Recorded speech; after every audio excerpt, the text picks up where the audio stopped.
সাধু সেবা করেননি, জীব জন্তু সেবায় ওনার মন ছিল। যখন মুরারি মোহন বাবার নাম কীর্তন বের হয়েছে, চারিদিকে ব্রজের মারা মানে কি করবে, মানে সবাই বাড়ির সামনে সামনে জল দিচ্ছে, দুধ ছিটিয়ে দিচ্ছে, বলছে এমন বৈষ্ণব আর বৃন্দাবনে হবে না, এমন সাধু সেবা আর বৃন্দাবনে হবে না।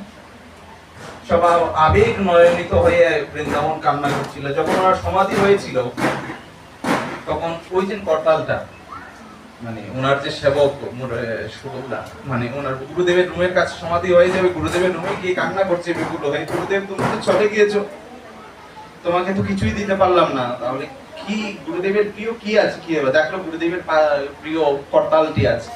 চিন্তা করলো এই সোনার করতাল দিয়ে আমরা বৈষ্ণবরা কি করবো।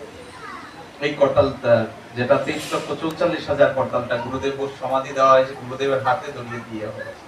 এরকম মানে বৈরাগ্যশালী বৈষ্ণব পাওয়া বড়